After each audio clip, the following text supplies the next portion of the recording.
Here's a sneak peek from this week's episode. This is actually the most common things that come up. So people are searching for topics such as how to travel for free, how to travel for cheap, how to travel on a budget, and how to find discounted travel. And I probably see a lot more of these on social media because I've looked at them. But so many accounts have come out with all these travel hacks where you use credit card points and miles and, ways to get discounted travel, because I think that is a legitimate question. I'm Scott. And I'm Melissa. And we are the Sunshine Travelers. Our passion is travel and sharing our experiences with those who enjoy it as much as we do, or those who want to learn more about travel, or even those that just want to live vicariously through our travel stories. No matter where you fall along that journey, get ready to hear about our first-hand experiences as we visit some of the most interesting and amazing places on Earth. It's Halloween, and there is no better time to address some of the common fears about travel. We asked our followers to tell us what keeps them from achieving their travel goals and have distilled it down to the top 5 reasons. But we don't think travel is scary at all. So we want to give you some suggestions on what you can do to tackle those fears and live your best life, seeing the world one place at a time. So grab your trick-or-treat bags because we have some goodies for you today. So happy Halloween, Melissa. And for those of you listening on release day, it's Halloween and we've got a special episode planned for you. When we looked at the calendar, we saw that this episode would land on Halloween and wanted to take a slightly different approach. Yes, but we've got some treats for you that will be good anytime. Yep, so no tricks here, only treats. Correct. So when we first started thinking about what we wanted to share about scary things about travel, I wanted to find out what our followers and listeners actually thought was scary about travel. So I did a poll on Instagram and a question box on Instagram and just asked what were some things that people were nervous about travel, scared about travel, what was scary about travel. And so that's what we're going to address today. Some of these topics that I think will be of very much interest to the people who submitted those and to everyone. Yeah, so we're going to tackle the top 5 today. And let's get started with the cost of travel is scary. Yeah, so you definitely aren't alone on this. When we looked at some of the biggest fears or concerns about people about travel in general and looked them up online, this is actually the most common things that come up. So people are searching for topics such as how to travel for free, how to travel for cheap, how to travel on a budget, and how to find discounted travel. And I probably see a lot more of these on social media because I've looked at them. But so many accounts have come out with all these travel hacks where you use credit card points and miles and, ways to get discounted travel, because I think that is a legitimate question.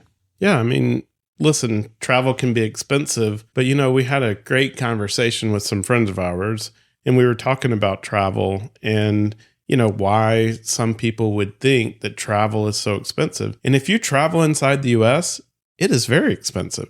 Matter of fact, a lot more expensive than maybe even if you traveled outside the U.S. Yeah, so a lot of time a flight within the U.S. is going to cost you several $100s. And we've been seeing flight deals come through on Going and that are for the rest of this year and early next year that are in the low, like less than $500. And sometimes flights in the U.S. are not that much. Yeah, and we've made a conscientious decision that we're going to start watching some of the travel discounts and maybe choose some of our locations based on the availability of cheap flights versus picking necessary locations per se, and then we're going to go there. Now let's find a flight to get there.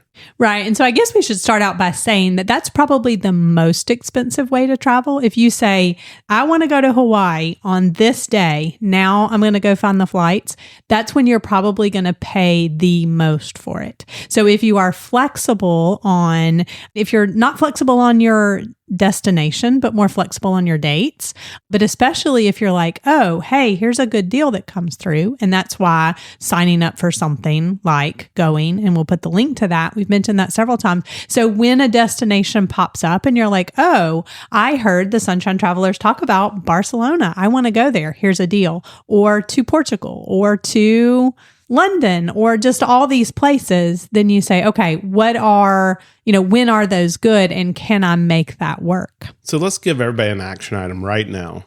Put the podcast on pause for just a second, go out to our website, and we'll have the link there for going. And you should sign up for that, because that right there, when we talk about inspiration for travel, there is no better inspiration than getting a cheap flight. Yes. And I think we've mentioned that before, where I'll be like, and this week, especially as we're recording this, like there are some really good deals and they keep coming out.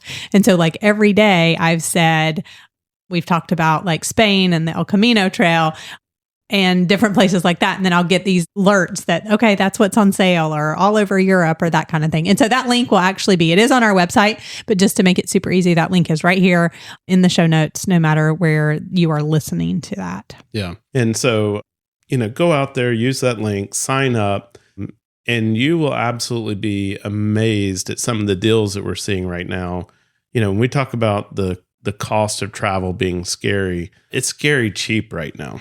That's one way, is we can, find cheap flights to go places, but we got some other suggestions as well. Yeah, absolutely. So using reward travel. And so this one's kind of twofold, is that, when you sign up for these different travel credit cards or whatever, like it might be an airline credit card and then you might accumulate airline miles. It might be a hotel credit card and then you get hotel points that you could then use. It might be like a general credit card that you can exchange for travel.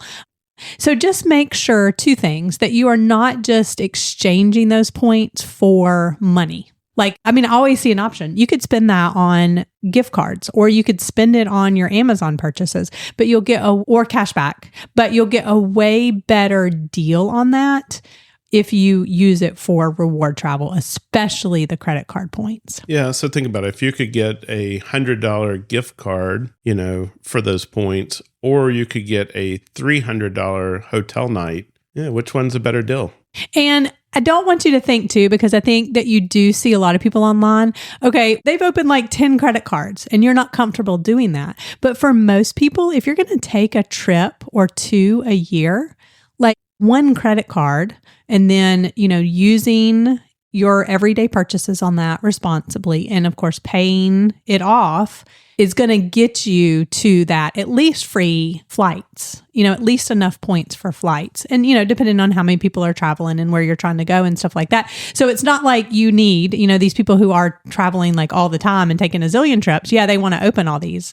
But if you're just going to do a trip or two, like that is plenty enough. And we really have only done this recently, but we always have had some kind of travel card and have really most of our flights, I would say, over the past few years have, for the majority, been covered, or we've used the companion certificate on it or something like that. So it really can be a way to get some free travel perks.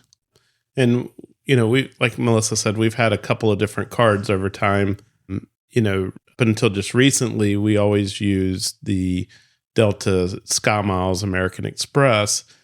And that offered benefits, like Melissa said, the companion certificate, the membership that we had the lounge in it. And so there were some really good benefits to that. But then just recently, we've really started using a Chase Sapphire card. And we see the benefit in that one because it's not tied to a particular carrier or a particular hotel, right? You can use that across multiple different ones. Yeah. And then just, obviously it takes some time to learn, but I think there are so many more resources out there now. There's lots of people that you can, and I can put a link to a few of those in the show notes, but there's lots of different ones that will show you how to do that. So I'll link to some of the ones that kind of go through it like a step-by-step system if you are curious about how to do that. And then the thing that I really want to point out is I want to kind of normalize that you don't have to be a luxury traveler. And you don't have to be a backpack traveler.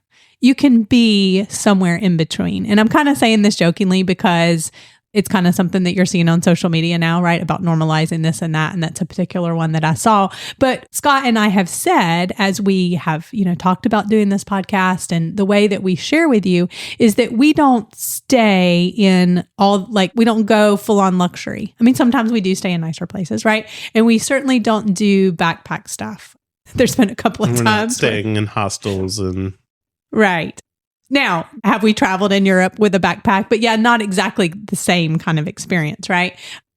More for convenience. We are more of the middle of the road, right? So we enjoy the nice experiences, but we want to capitalize and maximize on these rewards. But we are willing to spend some of our own money to have nice accommodations. And so I think that that needs to be something that is practical and is talked about, is that you don't have to be these extremes, right? And if you take a couple of vacations a year, like, it is absolutely very doable. And like Scott mentioned, not as expensive to go out of the country as you might originally think that it is. Yeah. And remember when we interviewed Colin and Meg, one of the things that Colin said, and I think that was like episode 26, he talked about how they prioritize travel because that's what they enjoy. And so when I hear people saying, oh, how do you have the money to travel like that? He answered that right out. He said, this is what we enjoy doing. And so we prioritize spending our money on the travel. And there's other things that they could spend their money on, but they don't, so that they can afford to travel that way. And so when you're thinking about travel being scary from an expense or a cost perspective, start thinking about some of those things, right? Maybe, instead of getting a Starbucks every day for the next 6 months, maybe you get a McDonald's coffee or something. I don't know. Make one at home. The 99-cent coffee, or, make one at home or whatever it is, and just take that $4 or $5 savings. And if you do that every day, all of a sudden now you got your flight paid for. Yeah, I was trying to do the math real quick to see, but surely that is a flight, Yeah. If you did it for 100 days, right? So not even 6 months. $500. Right? That's $500. Yeah. So there you go. And so you don't think about sometimes how that stuff adds up. That's absolutely true. And so then a couple of other things that we talked about and that we have been talking about too, is that if you are using like the Marriott rewards and you have points that you're using, if you go on there and using points, book 4 nights, you get that 5th night free. So if you you'll put in for the 5 nights and it actually comes out to be what 4 nights would be. Yeah. And so you have to book through them and you have to be using points. That's something that Scott and I haven't done a good job of that, because a lot of times we might go somewhere for 3 nights and then move on to something else, but maybe being more conscious of that, because if you are using points, especially internationally, to book a hotel room that would be over $1,000 a night, and you're getting that 5th night free, that's a big deal. So just being aware of those hotel and flight rewards things as well.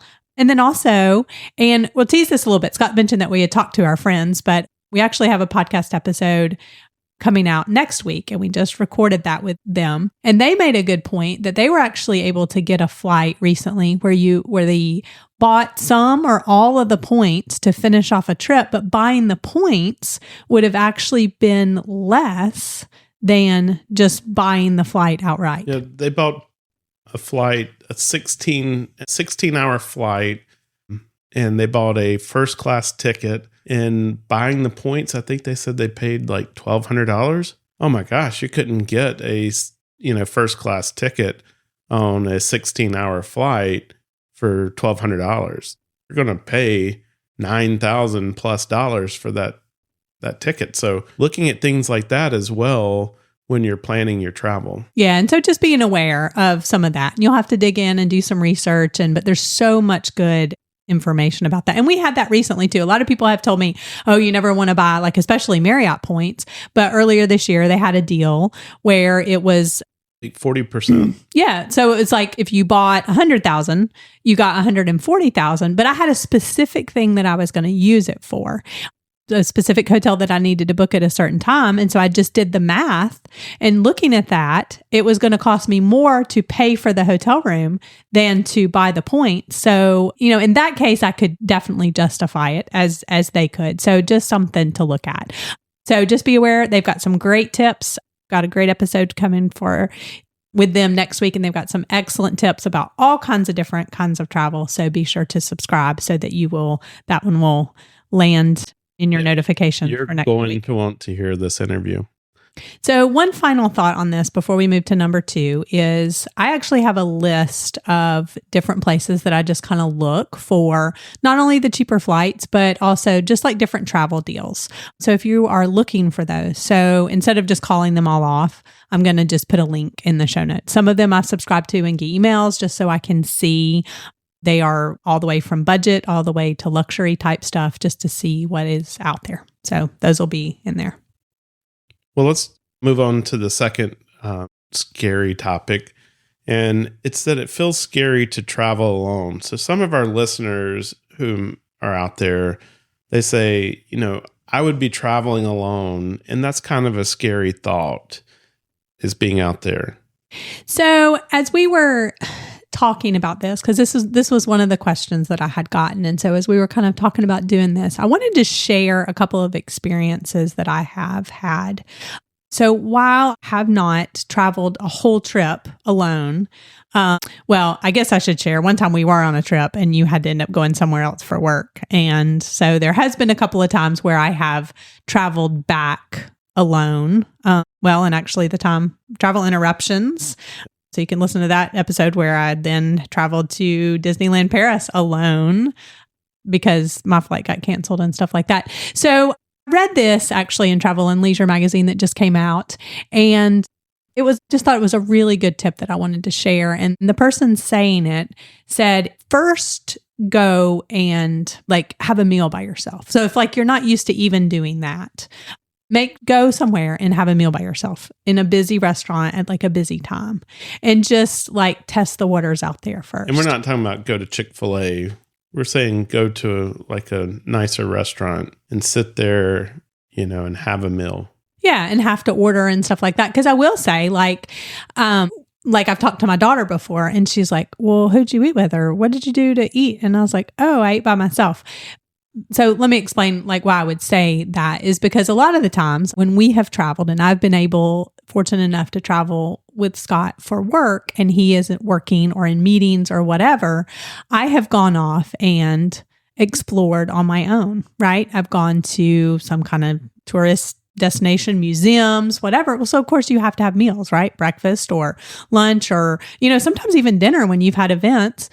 Or I've even gone in Portugal, we were in this one particular location and I was like, I've got a lot of time. What if I book a couple of tours, right? It wasn't to where I could really felt comfortable renting a car and doing them less on my own, but I could easily get back to Lisbon and then take out to the wine country, up to Fatima, and to see in Nazaré and to see some of these things. So I guess just being comfortable with or trying that out to navigate some of those things on your own. So I would start with meals by yourself. And then I would start with going on a shorter trip to somewhere you've been before, that you're familiar with, and just test it out that way. So then that way, you're traveling by yourself, you are having meals by yourself, you are sightseeing by yourself and stuff like that as well. And so, yes, I would say that I definitely approach that differently. It's even with the transportation. A lot of times when I'm with Scott, I'm not particularly looking at the timetable for the buses or the timetable for the transportation or things like that, because it's I don't know, it's just a little, I totally agree. So, I totally understand this because, got somebody else, it's oh, we can just figure this out together, right? But if I'm by myself, I feel like I have to be a lot more planned. But has been very rewarding, I guess, to then have these experiences. And I still think back to those 2 tours that I did in Portugal and the people that I met, right? Because I wasn't on my own, and there was a lady with a couple little girls, and they invited me to have lunch with them. And so I think a lot of times when you travel like that, people just kind of welcome you in. And so that would be another reason. I don't want to spoil it, but so next week on that podcast, we talked with them about something that would be a great activity to do as a solo traveler. If you can't tell, we're excited about that episode. And so anyhow, and we talked a little bit, you said book a tour, but I think that's a great thing for someone who's traveling alone is to book a tour with a group and, look on Viator, find a group tour that's going out somewhere. a great walking tour of a city, those type of things. And that's one way to be able to see it, but not be by yourself. And then you can still have your by yourself time. So let's say you don't want to book a tour for the whole trip, which is definitely a possibility, right? If you're traveling solo, if you need that whole, thing with a group, but if you still want your alone time, or then you can have an activity every day where you are doing some kind of tour or something like that. I think that would be a great way to do that. And then sometimes that is just navigating and asking. I'll tell one other story too, is one time we were in Leeds, England, and I literally could not figure out why the buses with that particular number that were supposed to stop at this certain place, why they were not stopping. And then having to, just to ask, go back in the hotel and ask, okay, how do you get these buses to stop? I think it's supposed to, stop. And there's, you have to put your arm out and stuff like that. So I think by yourself, you do have to take a lot more initiative, maybe get out of your comfort zone. But I think after the fact, you'll just be so much more, sense of accomplishment and proud of you were able to done. I mean, I'm so glad, another example, I'm so glad that I went to Disneyland Paris by myself. I mean, that might seem strange. I've also been in days on Disney World, wandering around by myself too. But if I had missed that, I guess is the point. If I had said, okay, I'm nervous about doing this, I'm not going to take the chance to do this, I would have missed that experience. And one of the things that we end every episode with is to share these podcasts with your friends and family, because you never know, they may become your greatest travel companion. And so, when you're talking to your friends and family and people that and you talk about all these wonderful places that you're thinking about going, you might have somebody raise their hand and be willing to go with you. And so, that's something else to think about as well. Yes. Share absolutely. your passion. Yeah, share your passion, because if you don't talk about it and say, hey, who's willing to do that? That's absolutely true. So number 3, what about I'm uncertain about going somewhere that I'm not familiar with? Yeah, I mean, that's totally, every time you go to a new destination, right? And just learning the landscape, learning how to get around, learning where your hotel is in relationship to restaurants and stuff like that. There's a lot of things to think about. Where should I stay when I go there? How will I get around while I'm there? How do you even start to plan for a trip like this? And I would say, go back, listen to episode 20 on how to plan a trip step by step. And so, that will help you think through what are the things that you need to do and make this task a little less scary for you. Yeah. And the other thing that you could do, so if that seems like a barrier, how would I even start? Use either a travel agent or use book a tour with a tour company. And, especially if you're not familiar. Now, those types of things probably, travel agents don't usually charge, but might be a little bit more expensive than you do in the research on your own and then being able to kind of control all your costs. But I will say there's something to be said. So in the episode where we talked about Quito, Ecuador, and the Galapagos, that trip was a little different because it was booked start to finish in order to get to the Galapagos, right? They had you get there a day early. They had everything organized, right? The hotel in Quito, there were people picking you up from the airport. There were people taking you back to the airport, getting you all your paperwork and stuff like that. And I have to say, while that was very unfamiliar to us because we don't typically do that because that type of stuff costs money. But it was actually very nice, right? It does take a little bit of the load off, right? You're not having to think about, okay, where do I get the Uber? Where do I get the taxi? You are the person that has their name. Do I need to, leave the airport to go to this island, right? Right. You are the person where they have the, the name on the thing. So, that definitely is a way to be able to do that if that's the barrier. And like I said, usually that's going to be cost a little bit more, but you have to kind of weigh those two, factors, but, not necessarily. One of the things we've been doing recently and playing with is if you're not scared of, artificial intelligence, using a thing like ChatGPT or now it's built into like the Bing browser and stuff like that. But using those artificial intelligence things to suggest an itinerary for a location that you're interested in. Now, I'll tell you, don't trust those things just flat out because they can give you bad advice. However, it is a good starting point. So if you're not sure where to start, how to start, where should I stay, you can take that. It'll produce a great little itinerary. You tell it, say, I'm looking for a 5-day itinerary for New Orleans, and then it'll give you an itinerary of activities. And then you can even ask it another question that says, and where should I stay? And so it'll come up with some suggestions on places to stay. You can ask another question about where should I eat, and it'll give you all of these answers. Now, you take that information and you go into things, like TripAdvisor and stuff like that, and you kind of cross-check it and make sure that, all those places still exist.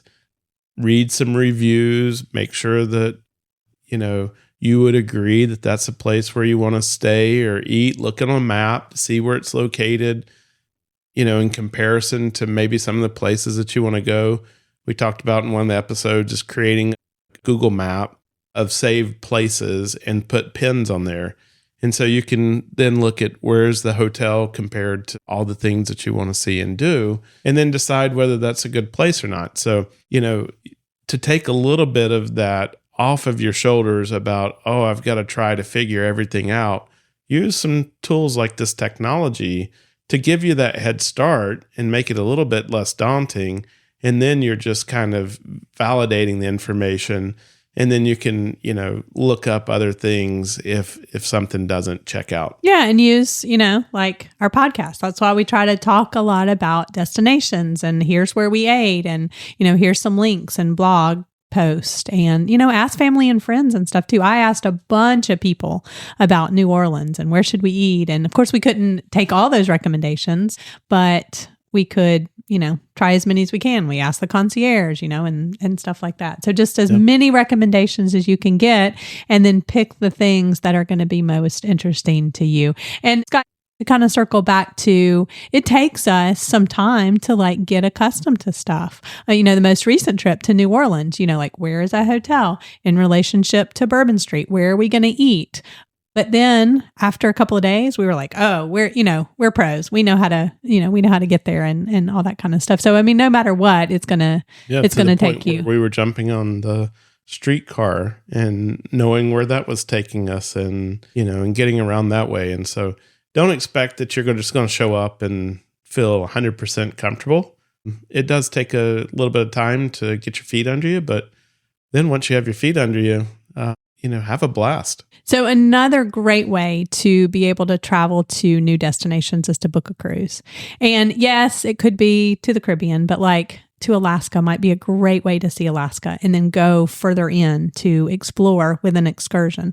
We've talked about it a couple of times, that Mediterranean cruise. So if you haven't listened to the episode, go and listen. We got to go to some fantastic places, but we still had the comfort and the safety of our room at night on the ship and knowing, what we were going to do and be and all those things. Yeah. And then taking those excursions. But they go all over the world. So if the travel part of it and the day in and day out of moving from here to there and doing some of the road trips that we've talked about is just I could never do that. That is a great way to where you have that consistency. And then it's just a matter of picking and choosing in those destinations what you're going to do and the excursions there. So if you don't want to go out and, take a train to Nice on your own or to these different places on your own, book an excursion and, join those tours and get to see some of these fantastic places. I think that's an easy way to do that. And if you want to travel internationally, think about choosing somewhere that speaks the same language that you do. So, for example, we speak English, and for us, we find the following places really easy to visit because it's a lot like home to us. So the UK, Ireland, Belize, Canada, right? Those are some places that you can go to. You can get your international legs stretched, and yet everyone around you, well, maybe besides Ireland, but you'll be able to understand them. And so just kidding. In Ireland, you can understand them. But, these are places where you can go and you'll feel just a little bit more comfortable because you're not having to, look up translations and stuff like that. And interesting. So Belize, you also use the US dollar. And so then you don't have a currency conversion or a language barrier. So you need a passport, but you don't have those other things too. Yeah. And listen, there's lots of other countries that speak English and, or other options out there. We just threw those out as examples of places that you could visit internationally and have that comfort of home. Yeah. And Scott, I will say, like, of everywhere we've traveled though, and I almost hate to say this, but people speak English a lot more than we speak. Even if they'll say to you, "Oh, my English isn't very good." It's like, okay, well, it's a lot better than... I wouldn't even know how to say that in your language. There are some things like that I had read when we were in France. Greet them in French, right? Go into their shop and say, bonjour, and greet them, and then let them know, okay, but I speak English. And I think they appreciate that, at least that gesture of hospitality. Yeah. And I know some people have this fear of lost luggage and being in an unfamiliar place. The easy way around that, and I'm just going to make this super simple for you, is to go and follow our packing tips and go light. Make everything a carry-on, and then you don't have to worry about the airlines losing your luggage. And so if you go out and listen to episode 13, 10 essential packing tips for smooth traveling, that'll help you figure out how to pack in a way that you can carry that on board with you. And this fear, totally gone. Yeah. And if you can't get on board with just a carry-on, we do have some tips in there with like what you do need to put in your carry-on so that you are at least covered until you can figure out a luggage situation. Yeah. So referencing a lot of our past episodes today, these are tips that we've just kind of curated for this episode to talk about these fears. But go and listen to these episodes because we go into great depths to explain all of these different tips and techniques to you. So let's talk a little bit about cultural differences. Question, are you going to like the local food? I know people, this bothers them probably more than anything else, right? They're just not sure what they're going to eat. And, that's not us, because I think we're kind of adventurous in that way. But there are people who really worry about this topic.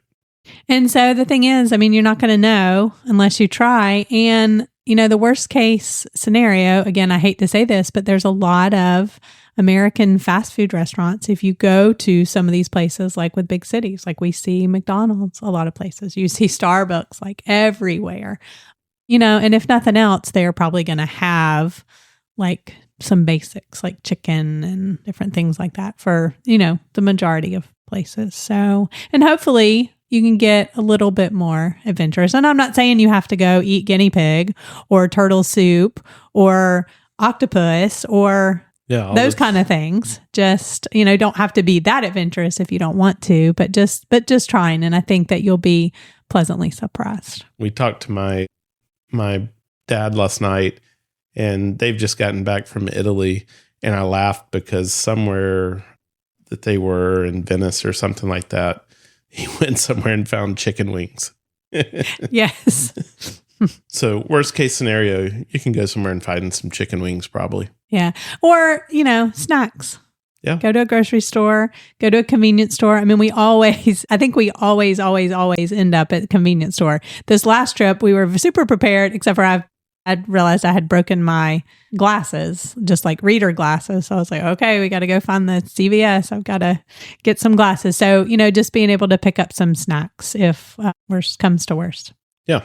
So I would say do not let that one hold you back in any way, shape, form, or fashion. So number 4, what if something happened to me medically or health-wise while traveling? So I would definitely recommend that you get some kind of at least travel medical type of a policy. There are some countries that we have been to where that has been required.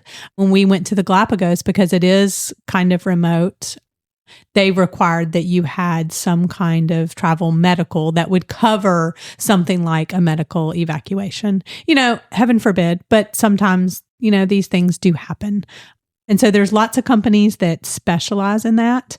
We actually ended up, because of that trip, we ended up getting a policy that was not only a travel policy, but also a medical policy. And instead of just having it cover that 10-day trip, because we do travel quite often, I just went ahead and priced it and say, okay, if I had this cover us for any trip for the next 365 days, what would that look like? And it was definitely a lot more reasonable just to do that, because then I could just cover everything. So I'm going to put links to a couple of those in the show notes. Now, fortunately, knock on wood, we haven't ever had to use those. And the flight that we talked about in the travel interruptions, the flight that we missed in London, like it wasn't something that was actually covered by travel insurance. So I didn't end up, filing the claim that way. But podcast guests that we had, Colin and Meg, who have the Did You Pack Snacks podcast, they have an episode dedicated to a time when they had to use their World Nomads travel insurance with their daughter. Had a fantastic experience with that. So I'm going to link that one just because I know somebody personally who's used it and it's helped them recover that cost. And it was, the bill was paid very quickly. Like it was something like, listen to that episode that they had, which I also linked just for convenience if you want to hear it. But they had, it was like, you have to pay this bill before you leave the hospital. And World Nomads had taken care of that. So they highly recommended that. So I'm just going to pass that along as well. And as Melissa said, most of these policies include some kind of medical evacuation. So if you found yourself in a position where you needed care that couldn't be provided locally, you could be medically evacuated out of there and they would cover that cost. Yeah, or it would cover in-country care as well. And it was something that we recommended, for your dad when he was, on his trip. It was something we said, hey, this is probably a good idea. But then also if you've got a huge investment, like that Galapagos trip, that was a huge investment for us. And just making sure that we could have, gotten that back if something happened either before the trip that was covered. But I will say, just make sure that you familiarize yourself with what's covered. If you want to talk to somebody, these companies have, people that you can talk to that will walk you through what's covered and what's not covered and stuff like that. And before this, we hadn't really done a lot of the travel insurance, but I think going forward that we probably will. I will say one time that we did when we went to Belize, right? It was during pandemic. And a lot of countries required that you have that. And I did talk to somebody to just say, okay, we want to make sure, right? Because you had all these testing requirements, what would happen, is it going to be covered? And so, just talking to somebody who can help you set that up. And so for number 5, what about, I'm afraid that I just don't have enough time off work to travel. I mean, this is something that we can totally understand. As you know, I work full time and we have to fit our travels into my vacation schedule. And so, it's a real thing. We have a desire to travel a lot more than I have vacation to take. And so we have to just prioritize. We have to sometimes make short weekend trips rather than a full length trip. So this is something I think that a lot of people would really struggle with. Yeah. And so one thing that we have tried to do anytime that we have done like a trip to Europe is then we've tried to maximize by having basically almost a 9-day trip by leaving on a Friday, right? So when you go to Europe from the East Coast, you're going to leave on the evening. And so then you will get there Saturday morning, right? So then you have Saturday, Sunday, have the whole week, have Saturday again, and then plan to come back, and then you'll usually leave, fairly early on that Sunday. And so you have basically a 9-day trip to kind of maximize that. So yes, coming back, you would then have to start work the next day, but to just really give you the most bang for your buck. Look at when holidays fall, right? So then could you tack that 9-day? Is there somewhere where holidays fall where then you could just have, your holiday days on top of that? So a great resource that talks about this is actually the founder of Going, which used to be Scotch Cheap Flights. He has a book that is called Take More Vacations. And they dedicated a whole section of that into like, how can I maximize my time? Because they actually say that it's healthier for you to have a couple of trips a year instead of like taking, so let's say you get 2 weeks, instead of trying to take, all that's difficult for a lot of people, right? To take 2 weeks at one time. So splitting that up, right? And then figuring out, like, you have that anticipation, you have the booking that's actually healthy for you to have that to look forward to, and then maximizing those times. So that's another way that you can do that. So I'll put a link to that. Take More Vacations. His name is Scott Keys. But just a great short read, but we'll kind of give you some good ideas about that. So one of my favorites is around Christmas time. So if you have a Monday through Friday job, I know not everybody does, but if you have a Monday through Friday job and you get Christmas Eve and Christmas Day off, same with New Year's Eve and New Year's Day, you literally could take a week's vacation, but only use 3 days. So sometimes when Christmas Eve falls on a Monday, right? So you get Monday, Tuesday off for Christmas, you take Wednesday, Thursday, Friday, and then you have the weekend and Monday, Tuesday. So, that's one to think about as well. Scott knows this very well because by the time we get to that time of the year, there's no vacation left. So he's like, okay. Now I will say we don't usually vacation a lot during the holidays. A lot of people do, and it can be a great time to do that. We're trying to spend time with family and things like that, but he's got to know, okay, what days am I not working? Because I've basically eaten up all his vacation by that time. But it's good because like my employees then can take time off and be with their families and stuff like that. And, I can cover things for them. So I don't mind doing that. Yeah. And if you have the ability to work remotely, then is that a possibility, right? So it doesn't matter where you are working. Can you use that? So yes, you are, sometimes the time zone could be an issue, or, you may have to be there a little bit longer to do some of the things, but is it a way that you can, see a destination and still be able to work at the same time? Yeah, we've got a couple of trips coming up this coming weekend, as well as around Thanksgiving, where we're going to take some trips. But I've said for these, there's certain days that I just don't want to burn as vacation time. And so I'm going to work, like when we go on our cruise, I'm going to work on the days that we're at sea. There's nothing but water to be seen. So, I'll take those. We're getting the, internet plan, and I'm going to work from the cruise ship those days. Yeah. So a lot of times, nice view, but still working and taking the calls and doing the things that you need to do. So, and I would say, if you catch the travel bug, like you'll figure out how to make it work. Our goal was to help remove a little fear out of travel for many of you that want to travel, but you're just not sure. Thank you for providing us with your biggest barriers to travel so that we could talk about them on this episode. Our biggest fear is that you will never experience the joys of travel because of these barriers. For those of you that have already overcome these fears, send us a message and let us know what is next on your bucket list. We love hearing from you, and because of you, our bucket list continues to grow day by day. We hope you enjoyed this episode and will find some inspiration to help you with your travel journeys. Please consider going on your favorite podcast platform and leave us a review. The more 5-star reviews we have, the more likely we are to be featured and discovered by others. Make sure to follow or subscribe to our podcast to be notified of new episodes as they are released. You can also find us on Instagram as Sunshine Travelers Podcast. Remember, that's travelers with 1 L. Most importantly, share it with your friends and help them catch the travel bug. You never know, they may become your greatest travel companion. Happy Halloween!